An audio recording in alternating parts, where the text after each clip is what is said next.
There we go. Oh, hi, Mina, or watch right desk, and welcome back to Final Fantasy IV, my challenge on the DS. Alrighty then, so we still have half of the Sylph cave to go. Hey, I can probably access that box now. Let me switch over to Rosa so I can access Float. There we go. Save spot, interesting. Don't know why you need one. Oh wait, that's right, I'm over-leveled. Here we go. Well, thank goodness that...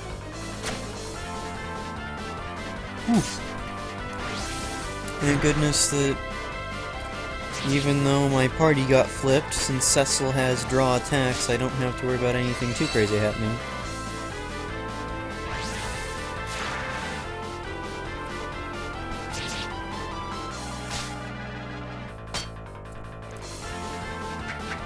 My name is all up to you.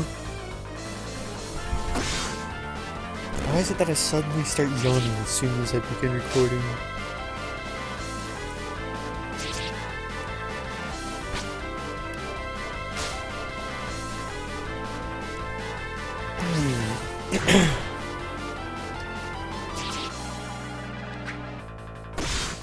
And down.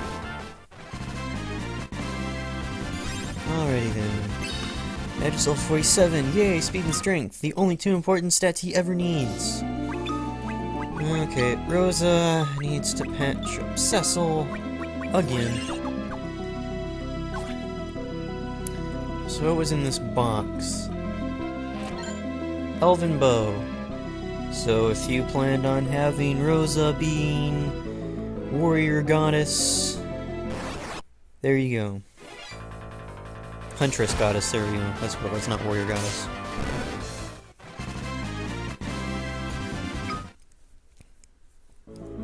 Later on in the game, I guess you could turn her back into the Huntress Goddess, because everybody will have enough hit points that prayer will be rather effective, but that's up to you. Like, the two builds are equally as viable. It's just that since Cecil sucks so much at... Gosh darn it, I had to exit the map to get the freaking map chunk that I wanted. But, like, both options are equally viable. It's just that, in my opinion, Cecil's magic sucks so hard that there's no reason to indirectly potentially handicap yourself. And also because of the fact that aim takes extra time. Oh, one thing that I do like about the DS version, though, is that, you only need one arrow. Because in the previous games, every shot took up an arrow. So, like, you'd only have, like, a handful of Yoichi arrows. I think it'd be, like, 5 to 10 arrows, depending on how much grinding you did, when you reached the end of the game to hit Zero Miss with. And while, yeah, they did a decent amount of damage, wasn't as amazingly useful as all the work you put into it. And then you'd be angry because then you're out of arrows. But in here, once you have an arrow, you can use it repeatedly, which I think is rather cool. Like, it's not as realistic, but it's still rather cool.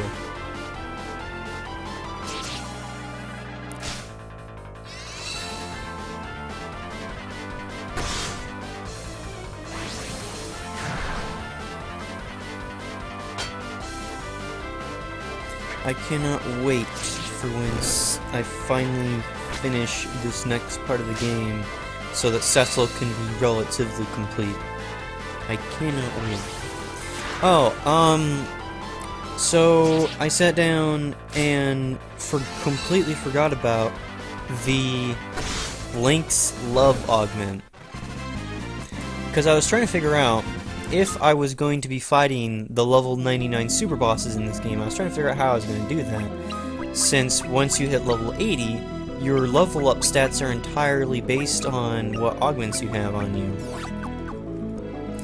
Now, the only problem is that this means that I might not be able to, Okay, now I need to head down. But, I might not be able to do the super boss. I can do one of the super bosses, but I can't do Proto Babel until I'm on my final New Game Plus. So I'm kind of iffy about that at the moment. Because you need everyone to be level 99 anyways. But what Rose's Love, it's not Rose's Love. That's usually what people call it, but, the Blink's Love augment gives you +1 stats and everything, and then, like, +10 hit points, I think? Which is immensely powerful compared to the others. Oh yeah, duh, I was gonna reapply Float, that's why I said Rosa.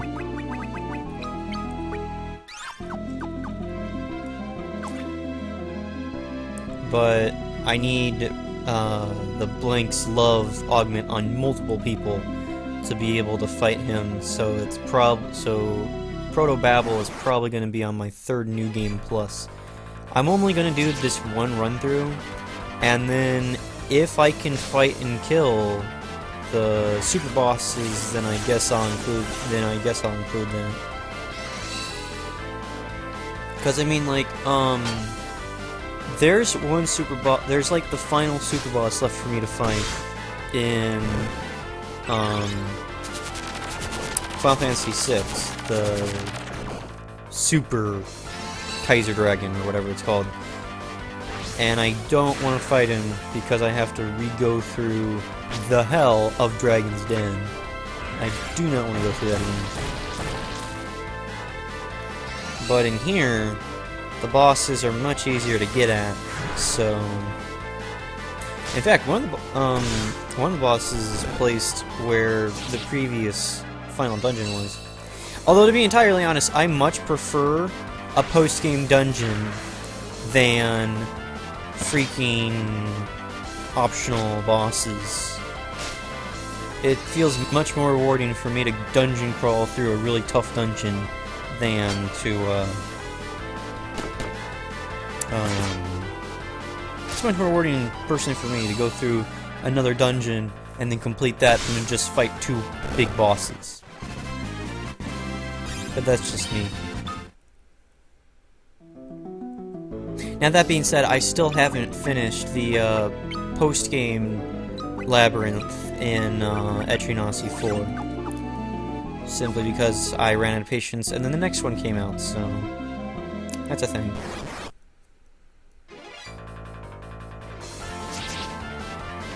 No, I'm currently actually stuck in, I have to grind quite a bit and do all the quests, because one quest, you fight this giant who is totally trouncing me, and then the boss that I'm currently about to go up against is super annoying because he can increase his attack power. Like, normal, well, I should rephrase that. He increases his elemental attack power, so it's not like you can defend against it or anything. It gets mini on me. I forgot that the Malboros could do that. Oh yeah, by the way, these are the Malboros, in case you have no idea what Final Fantasy is. They are a direct reference to the cigarettes of the same name, because of the fact that they have the infamous bad breath ability. Bad breath can give you pretty much every unwanted stat condition, with the exception of death. It can't give you death, but it can blind you and silence you and all sorts of not fun stuff. I think it can blind you too. Yeah, I already said blind, never mind.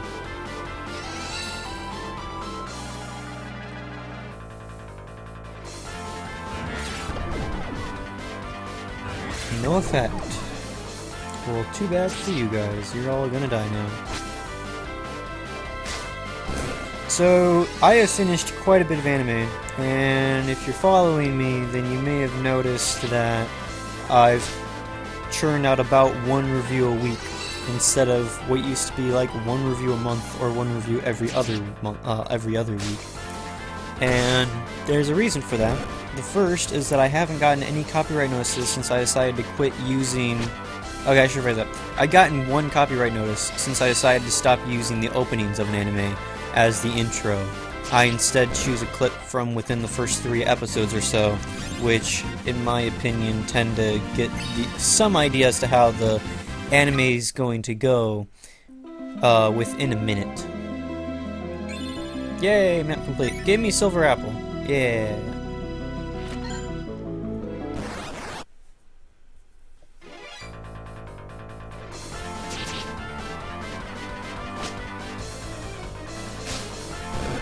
Wait a sec, so I was missing something on the first floor. No, I don't want to keep treading back and forth and back and forth. I just don't. Oh well, I'll go ahead and grab it off screen because this place is taking ridiculously long. I wonder if it's not having an effect because of the fact I'm mini at the moment.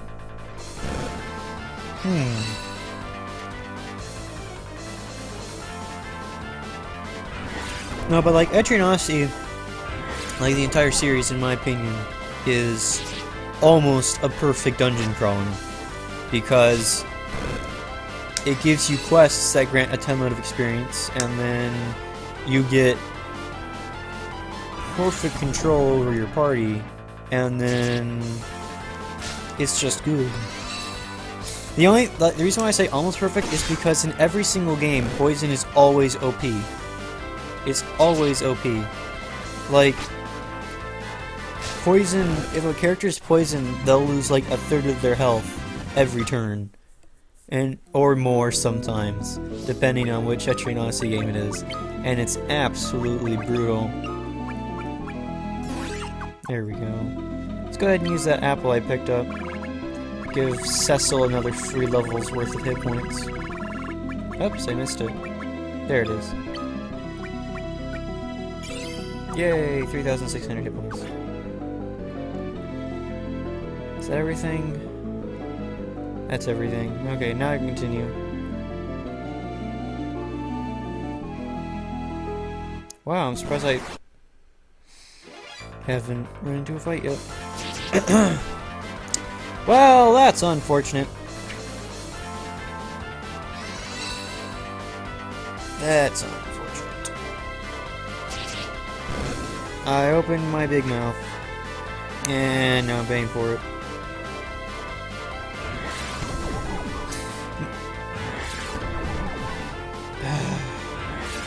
Okay, so the reason why it wasn't affecting me is because I was minied. Well, now I know something. You cannot be toaded if you are minied.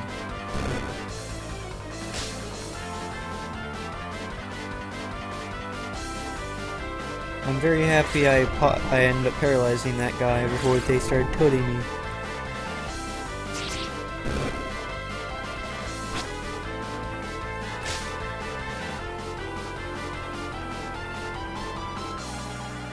So by the time I exit here, Cecil will probably have about 3,800 hit points. Wow. That's impressive.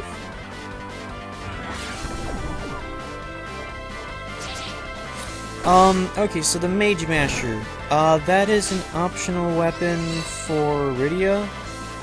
Or at least that's who it usually would end up going to. Let's go ahead and pull it out and see what it does. I know it does extra damage to mages, and it can actually also be pretty useful towards the end of the game, and it gives you a big boost to intellect, which is why I used to use it, and a small bonus to speed.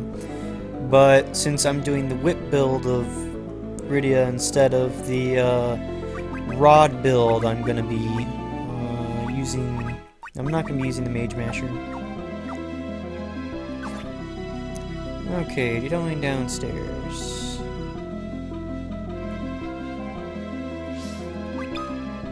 Rosa, cast float.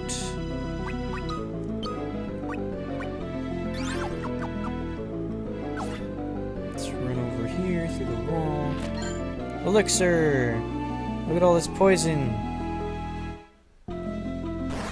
Gosh darn it!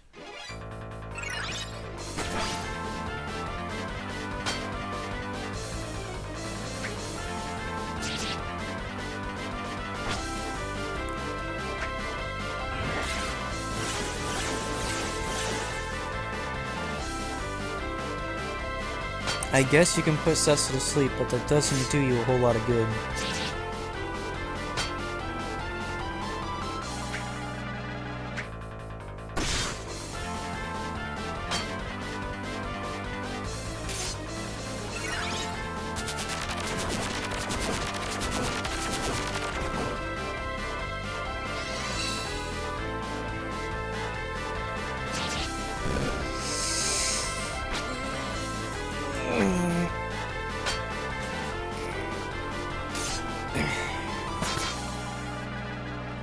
My back feels really bad today. I think it's the lower right half of my back.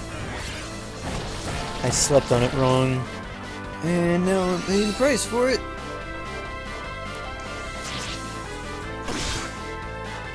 Since I don't have a face cam on me at the moment, I'm like wriggling in my spot to try and get my spine to go back where it belongs.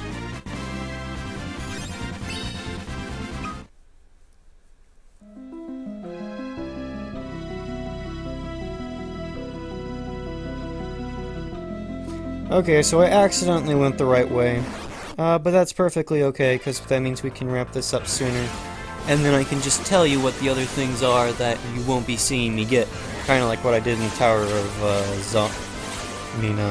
Yeah, Tower Zone, and Tower Battle.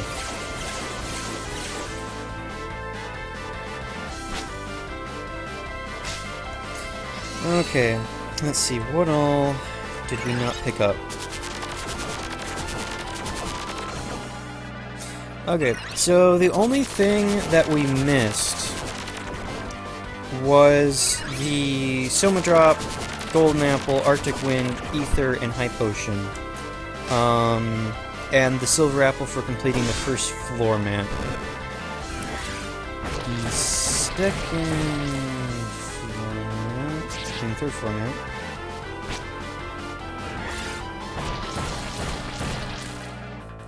Okay, so I got that.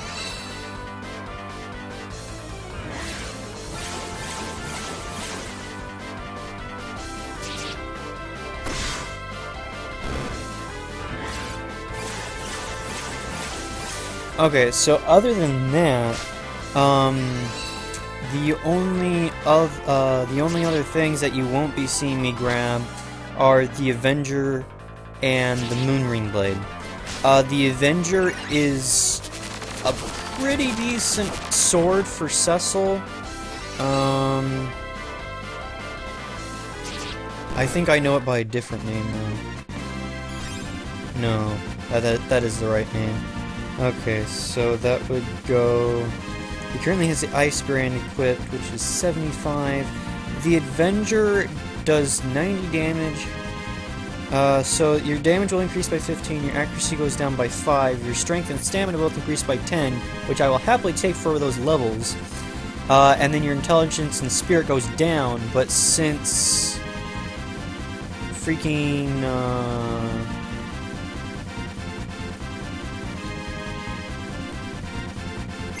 Cecil... Actually, no. I actually probably won't be using the Avenger. Because it berserks the wielder. So I don't want that because that makes it so Cecil will always attack instead of defend, which will make him die faster. So never mind. I will not be using the Avenger. Hey! You look familiar. Let's talk to these people.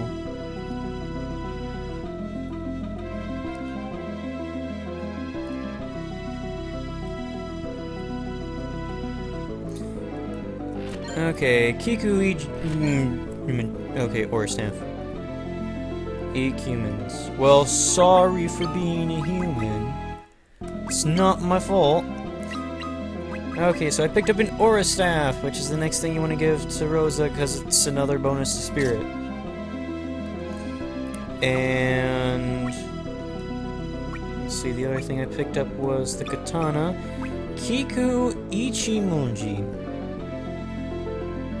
Well, Ichi is 1. So something, 1 something. 1/kill? I don't know.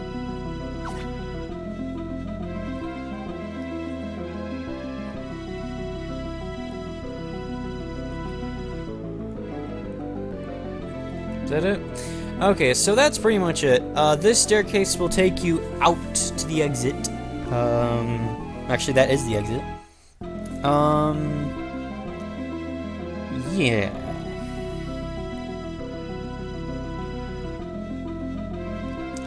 Alrighty then. So that's pretty much it. I just have to run around behind scenes and grab the things I missed. I already told you what they are, so it's not like you're missing anything too major.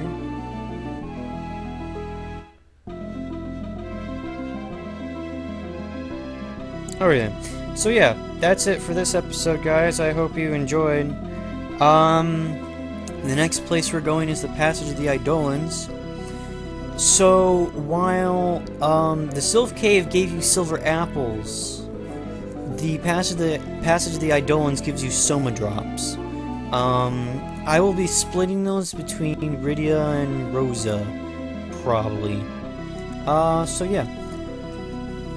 Hope you guys enjoyed. I'll see you guys in the next video. Until then, Jana.